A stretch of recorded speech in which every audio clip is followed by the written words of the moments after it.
Our next question is another budget question.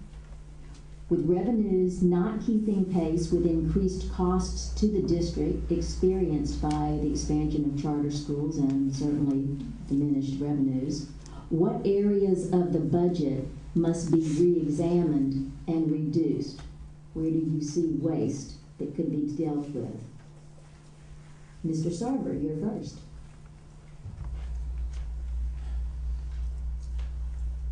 It's a little bit hard to pick certain items out there and say there is waste. In the board meetings that I've been attending over the past year and more, I've watched budgets repeatedly be brought up, looking at the bad news and shuffling around how to absorb the damages that were coming in while maintaining reserves.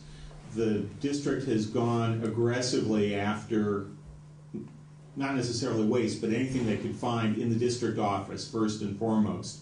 And we're cutting through meat everywhere we look. There isn't low-hanging fruit. Ms. Angesulian. I spent the summer cleaning out the closets in my high school, and I think there are places, and I think we need the appropriate amount of information that I right now am not privy to see into those closets in the Sequoia Union District yet. I think as a board, we would really need to commit to taking a deep look at what's going on.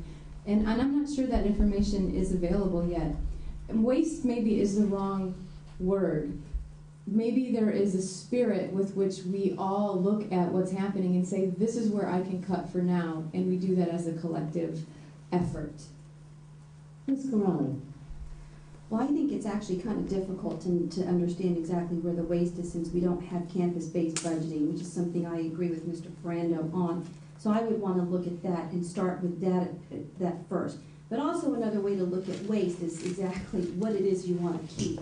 So for me, understanding what we want to save is just as important as understanding how to determine what waste is. And so keeping our AP classes, keeping the International Baccalaureate, keep moving forward with our CTE, and still being able to support our most at-risk students are the things that I would like to keep. Ms. Green. Well, since we are in the 21st century and introducing Facebook and Twitter to the district has been on an uproar, I think we can decrease in the amount of brochures that we send out, postage. We've updated our website, and that's a good thing. Now we may need to consider televising our meetings as opposed to sending out these things. Everything nowadays are online, Twitter, Facebook, all of these things are at our fingertips, and I think that we can save money in cost in postage. Mr. Ferrando. I don't know where we can save money, but my sense is when you have a $100 million budget, there has to be something in there that maybe you don't have to do this year, that you can postpone next year or the year after. And I don't know if it's really waste or starting to prioritize what programs, what athletic programs, anything you want to keep on the table, and what things are less important. Not that anything should be discarded because it's less important, but you do have to start prioritizing. We only have so much money. Granted, it's a lot, but we need to start prioritizing. Ms. Fernandez. Well, before considering the term waste, I think we need to take a long look back at the state of education in the state of California, and the level at which the state has diminished its support of value education in the last 15, 20 years. Every year there is less. It's difficult to talk about waste when we know, as someone mentioned earlier, we're now cutting into the bone. So I think perhaps a more constructive way of looking at this is to look very hard at the budget, and then look for alternative ways of gaining funds for what we want to do. Last on the topic, Mr. Thompson.